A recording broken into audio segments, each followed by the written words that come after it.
안녕하세요. 움직임을 동반한 관절 가동술과 메커니컬 테이핑 강의를 맡은 에듀핌 춘복 강사입니다.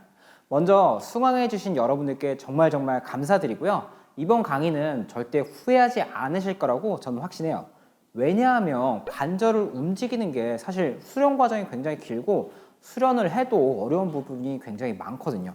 그걸 일반적인 방법보다 훨씬 간단하고 직관적으로 설명해 드릴 거고요. 이미 관절 테크닉을 알고 계신 선생님도 움직임을 동반한 가동술은 모르셨다면 빠른 진단과 적용을 위해서 도움이 되실 거예요. 거기다가 일반적으로 적용하는 테이핑이 아니라 기계적인 자극을 주는 메커니컬 테이핑을 이용해서 관절 기능을 회복시키거나 좌상이 생긴 근육의 기능을 회복하거나 통증을 감소시키는 방법을 배우실 수도 있죠. 그래서 이번 강의 순서는 먼저 진행에 필요한 배경 지식과 이론을 설명드리고요. 각각 관절을 평가하고 테크닉을 적용하는 방법, 그리고 그 관절 혹은 부위에 테이핑을 적용하는 방법으로 이루어져 있어요. 사지관절을 먼저 다루고요. 그 다음에 척추로 넘어갑니다. 마지막으로 추가적인 근육에 대한 테이핑을 다루는 순서로 구성을 했어요. 아무래도 많은 내용을 다루려고 하다 보니까 상대적으로 이론에 대한 설명은 짧을 거고요. 실습 위주로 진행이 되니까 그 점 참고해 주세요. 그럼 기본적인 이론부터 한번 말씀드려 보겠습니다. 이번에 준비한 테크닉은 기본적으로 모빌리제이션 with 무브먼트 개념을 적용합니다. 이렇게 적용시키는 건데 클라이언트 분이 불편해하는 움직임을 하면서 시술자가 동시에 관절을 움직여주는 방식이죠. 우리가 관절을 움직인다는 건 뼈의 부수적인 움직임을 만들어 준다는 거예요. 이 개념은 알고 계시는 게 좋으니까 설명을 좀 드릴게요. 팔을 외전시켜 보세요. 외전, 에이비덕션 한다는 뜻 자체가 중심점에서 멀어지는 움직임이죠. 제 상완골이 움직이는 게 외전이에요. 그럼 관절이 움직이는 건 뭐냐? 여기서 움직임이 나타나는 걸 관절의 움직임, 부수적인 움직임이라는 뜻에서 액세서리 무브먼트라고 불러요. 이 액세서리 무브먼트는 롤링, 글라이딩, 스핀 세 가지로 구성이 되고요. 얘들이 어떻게 나타나는지 설명하기 위해서 두 가지의 법칙과 한 가지의 팁을 기억하시는 게 좋습니다. 법칙들은 볼록 법칙, 오목 법칙인데요. 한번 살펴볼게요. 상완골두가 이렇게 동그랗죠. 받아주는 견갑골의 면은 움푹 패여 있어요. 우리가 CKC, 클로즈 키네틱 체인으로 움직이는 게 아니면 상완골이 움직여서 움직임이 나타나잖아요. 그럼 동그란 볼록한 부위가 움직이게 되죠. 몸을 조금 단순하게 생각해 보세요, 여러분.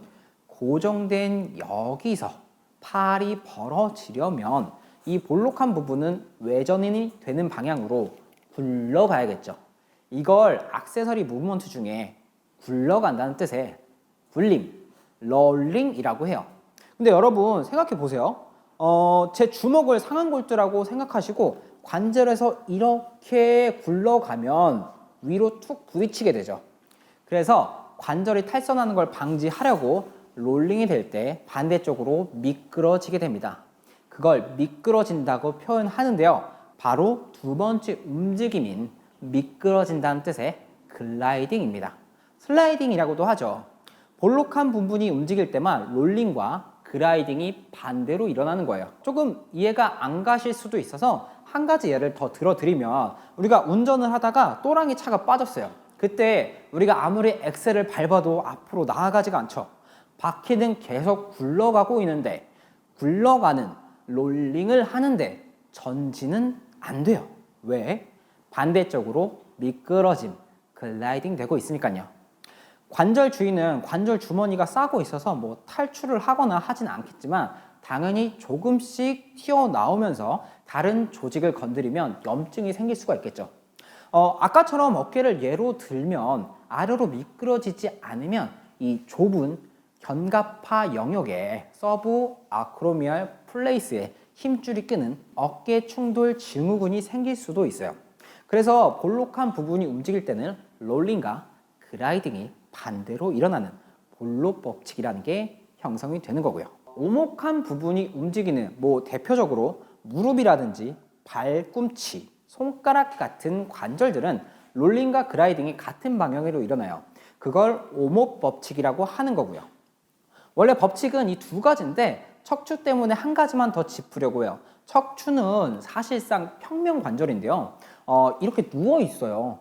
볼록, 오목 이런 게 아니라 미끄러지는 글라이딩 되는 움직임들이 합쳐져서 숙이고 젖히고 옆으로 가고 돌리고 한다고 생각하시면 편할 것 같아요.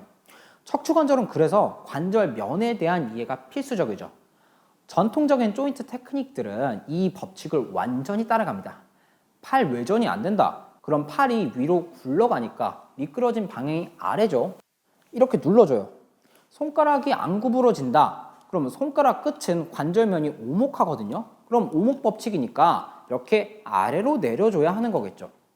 그런데 여기서부터 MWM이 전통적인 테크닉이랑 차이점이 생깁니다. 먼저 MWM은 80년대 초에 브라이언 멀리건 선생님이 창안하신 방법인데요. 이분이 클라이언트 분을 전통적인 방식으로 치료하시다가 한번 옆으로 측면으로 손가락을 밀어보셨대요. 자기도 왜 나아지는지는 모르겠는데 그 클라이언트 분이 통증도 완화되고 가동 범위도 좋아지셨다고 해요. 거기서 착안해서 MWM을 발전시키고 지금처럼 유명한 테크닉이 된 거죠. 테크닉이 점점 발전하니까 왜 그렇게 되냐고 묻는 사람이 많아지는 건 당연하겠죠. 대부분의 테크닉들은 선 실습, 후 증명인 경우가 많습니다, 여러분. 물론 전문가가 가능한 가설을 하나 세우고 실습해 본 거겠지만 완벽한 이론으로 들어가는 경우는 거의 없어요. 우리가 좋아하는 카이로프라틱의 창시자인 팔머의 아탈구 이론이나 맥켄지의 척추 추간 디스크 장애 가설도 그렇게 증명을 요구하면서 탄생하게 됐죠. 이분은 포지셔널 폴트, 위치 결함이라는 개념을 발전시켰는데요. 문제가 있는 관절이 미세하게 위치가 결함이 생기고 그걸 약하게 밀어서 관절 위치를 맞추고 움직임을 함께 줘서 회복시킨다는 이론이었어요. 후에 강사분들이 많은 연구를 통해서 조금 더 그럴듯한 이론들을 말씀해 주셨지만 그건 제가 따로 정리해서 교재에 포함시키고 여기 옆으로 지금 흘러가고 있죠. 이런 복잡한 말씀을 해주셨지만 우린 그냥 위치 결함을 맞춘다. 지금은 이렇게 이해하셔도 돼요. 그래서 MWM을 할 때 특이한 게 고객 중심으로 테크닉을 적용한다는 거예요. 당연히 모든 건 고객 중심으로 가야 하지만 이 테크닉은 특히나 클라이언트 분이랑 시술자가 쿵짝이 잘 맞아야 해요. 예를 들어서 어깨에 적용을 해요. 그럼 팔을 올릴 때 아픈 분이겠죠? 제일 먼저 해보는 건 이 상완 골투를 후방 글라이딩. 그러니까 그걸 적용한단 말이죠. 후방으로. 근데 이분이 분명히 좋아진 게 없는데 막 괜찮아요 하는 경우도 있고 개선이 된 것 같은데 아무 말도 안 하시고 뚱 하신 분들도 있죠. 이러면 안 되고 명확히 설명해 주셔야 하는 거예요. 누구누구님 팔 올리실 때 불편하시잖아요. 저랑 같이 올려볼 건데 아까보다 편해지시거나 혹은 더 불편하시거나 똑같아도 꼭 저한테 말씀해 주세요. 하고 시작을 하고 클라이언트 분도 꼭 그걸 이행해 주셔야 효과가 있는 거예요.